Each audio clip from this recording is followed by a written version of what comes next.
वहीं टोंक में आज केंद्रीय जल शक्ति मंत्री गजेंद्र सिंह शेखावत ने सर्किट हाउस में ईआरसीपी के मुद्दे पर गहलोत सरकार पर सबसे बड़ा आरोप लगाया है। गजेंद्र सिंह शेखावत ने कहा कि मुख्यमंत्री की हकीकत सुनने और समाधान निकालने की इच्छा नहीं है। मंत्री शेखावत ने गहलोत सरकार पर ईआरसीपी के मुद्दे पर राजनीति करने का भी आरोप लगाया है। मुख्यमंत्री अशोक गहलोत के अपने स्तर पर प्रोजेक्ट बनाने को गजेंद्र सिंह ने अनलीगल बताया है। मंत्री शेखावत की राजस्थान की कांग्रेस सरकार पर निशाना साधते हुए उन्होंने कहा कि कांग्रेस 2018 में झूठे वादे और विश्वास देकर सरकार में आई थी। सरकार बनने से पहले शुरू हुआ किस्सा कुर्सी का खेल 4.5 साल तक चलता रहा। सरकार के मुखिया और सिपह सालार सबकी प्राथमिकता कुर्सी बचाने और कुर्सी पर बने रहने की रही। बाजरा उत्पादक किसानों के साथ किया। ठीक इसी तरह से जिस तरह फसल बीमा योजना में जिस तरह से जो है लापरवाही यहाँ राजस्थान में हो रही है, आदरणीय प्रभुलाल जी कृषि मंत्री थे, इनके समय में जिस पारदर्शिता के साथ में भारत सरकार की माननीय मोदी जी द्वारा बनाई गई फसल बीमा योजना को लागू किया गया, समय के रहते हुए जिस तरह से इंश्योरेंस कंपनीज के साथ समझौता किया गया और उस इंश्योरेंस को की पालना में को जिस तरह से सुनिश्चित कराया गया, किसानों को करोड़ों रुपए का मुआवजा दिलवाना सुनिश्चित किया गया।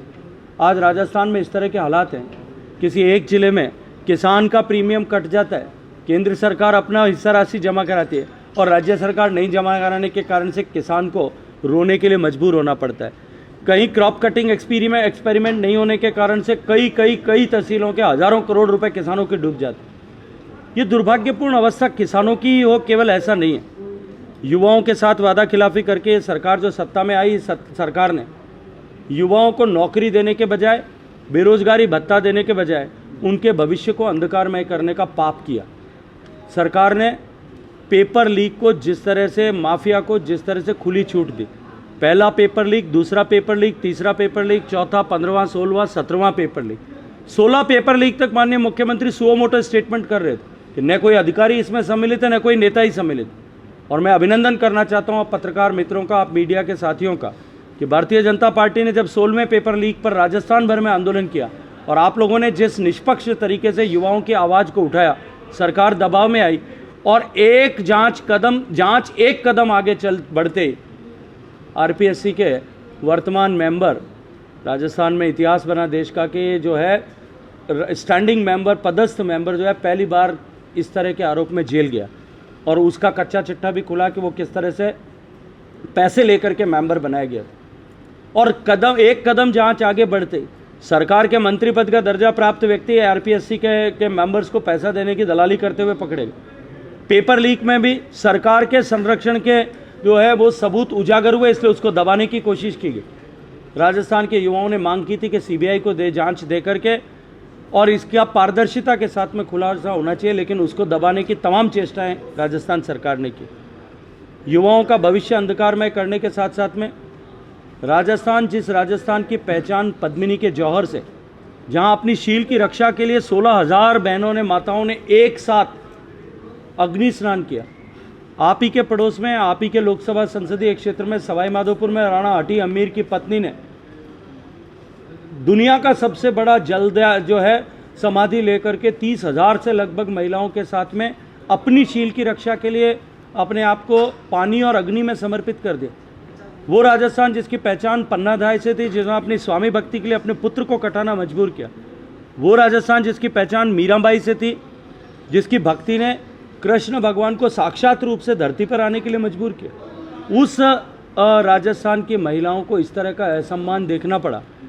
मैं याद दिलाना चाहता हूं आपके यहाँ के माननीय विधायक जी को कि वो अपना संकल्प पत्र भी पढ़ें और वो अपने पुराने सारे भाषणों को एक बार फिर याद करें जो उन्होंने 2013 से 18 के बीच में पीसीसी चीफ रहते हुए दिए थे कि हम महिलाओं को सुरक्षा देंगे, उनको सम्मान देंगे। आज राजस्थान में 2 लाख महिलाओं के साथ में बलात्कार और अपमानजनक व्यवहार हुआ है। 17 रेप पर डे की दर से राजस्थान में रेप हो रहा है।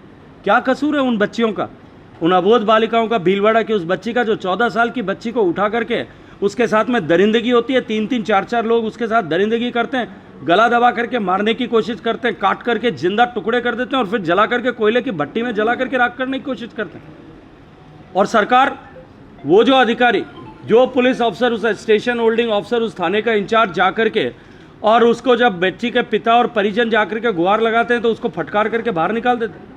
और उसके बाद में घर परिवार वाले ढूंढ करके जब अपराधी का पता लगाते हैं, बच्ची की लाश को ढूंढते हैं, उसके जले हुए अवशेष ढूंढ करके लाते हैं, तो भी कार्रवाई नहीं करते। और उसके बाद में पता नहीं किस अदृश्य दबाव में उस थानेदार को वापस कुर्सी पर बिठा करके सरकार उसको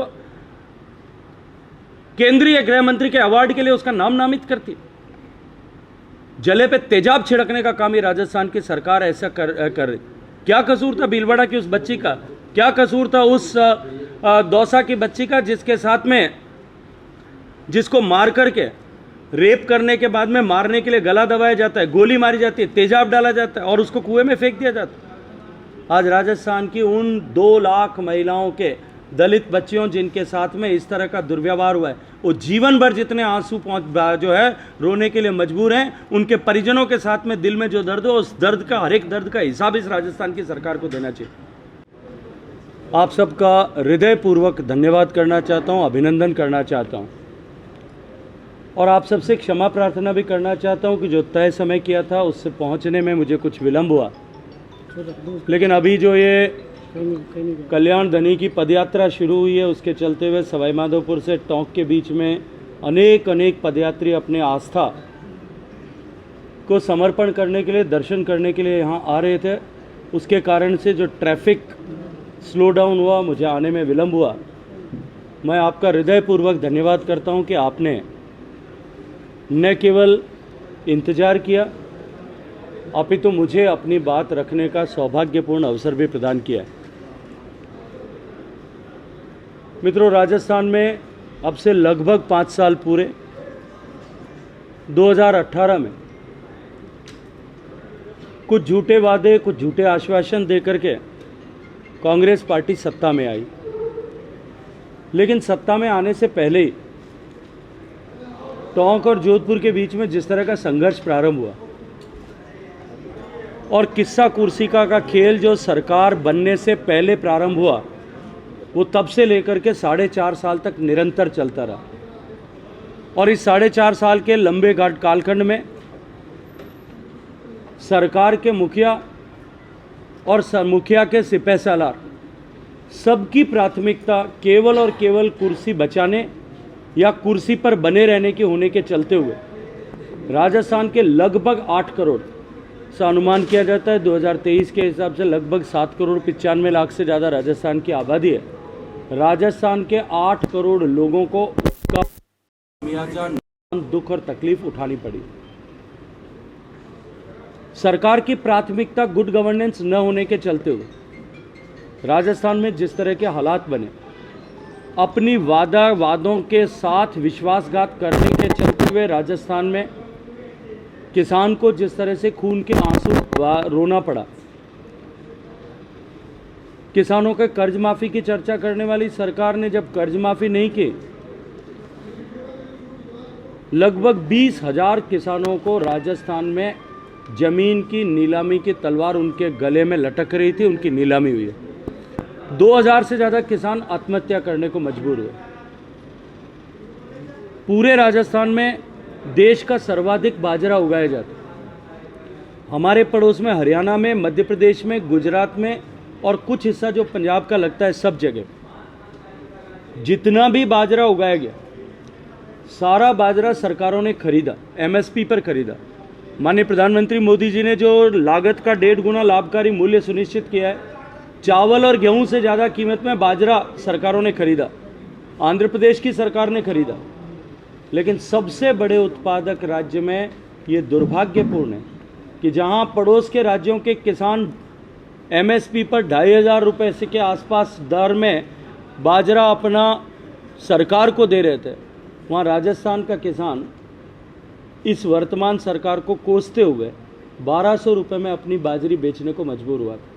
सब लोग 5, 10, 7, 10 मिनट का टाइम दे सकते हैं तो मैं सुन लीजिए, मैं आपकी बात बता रहा हूँ। 10 मिनट का टाइम अगर आप लोगों के पास में है तो 25 सांसदों ने क्या किया और राजस्थान की सरकार ने क्या पाप किया। अरे भैया, मैं आपको कह रहा हूँ क्या पाप किया, मैं आपको खुलासे के साथ में बताना चाहता हूँ। 1980 राकेश शर्मा, एक मिनट, सुनीता चावला नहीं, वो संसद नहीं थे।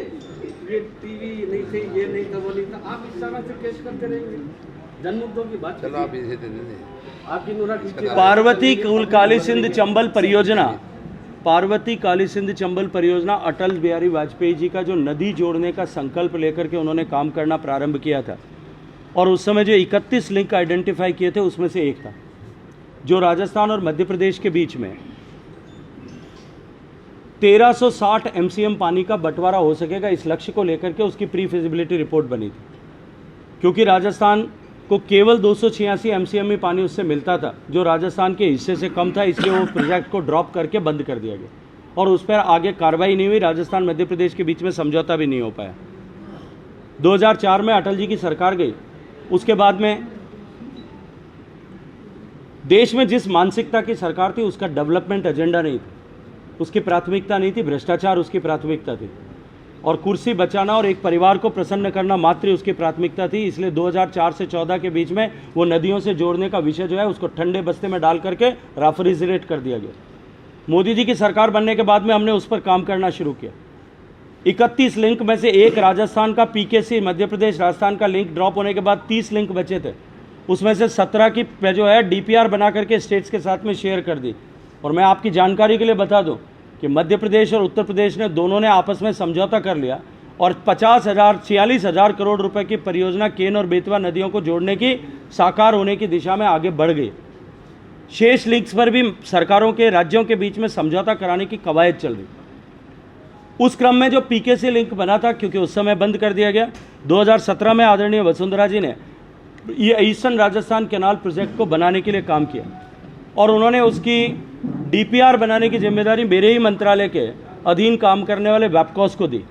और उस वेबकॉस को जिम्मेदारी देने के बाद वेबकॉस ने जो भारत सरकार के तय नियम है, जो हमने नहीं बनाए, 1960 में योजना आयोग ने बनाए थे और 3 बार योजना आयोग 2014 तक उनकी समीक्षा करके तय कर चुका है कि यही नियम से भारत में प्रोजेक्ट बनेंगे, उसके अनुसार प्रोजेक्ट बना करके डीपीआर बना दी। राजस्थान सरकार ने कहा कि हम मध्य प्रदेश से समझौता कर देंगे, हमको इससे बड़ा बांध बनाने की आप अनुमति दे दें। उसकी भी डीपीआर बना के दे दी। नक्शा नवीश को ये कहेंगे कि ये भाई साहब चाहते हैं उतना बड़ा नक्शा इनके प्लॉट का बना दो, वो बना देगा। अरे भैया मेरी बात सुन लो ना, या तो पूरी बात सुन लो। मैं मनोहर कहानी सुनाऊंगा तभी आपके जैसे लोगों के जो दिमाग में आपका प्रश्न आ गया मंत्री को सर सवाल चेंज करते हैं। आपके नहीं मैं पूरी बात कह के रहूंगा। आपको अगर सुनना है तो सुनने का धैर्य से सुनिए, नहीं सुनिए तो आप मनोहर कहानियां बाहर जाके पढ़िए। मैं आपके एक मिनट मैं आपके अनुरूप अपनी प्रेस वार्ता करने के लिए बाध्य नहीं हूं मित्र। आप जाना चाहते हैं बाहर सहसम्मान जा सकते हैं। तो प्लीज बात करना मोहन भाई, मैं आप लोगों को समझाने के लिए बात कर रहा हूं। मैं मेरी बात करने के लिए स्वतंत्र हूं, आप रोक नहीं सकते। न आप एक मिनट, न आप रोक पाएंगे, न अशोक गहलोत रोक पाएंगे, न सचिन पायलट साहब रोक पाएंगे और न आपकी पार्टी, आपकी मानसिकता के कोई लोग रोक पाएंगे। और देश में हमारी आवाज को दबाने की ताकत अब किसी में नहीं बची। भारत माता की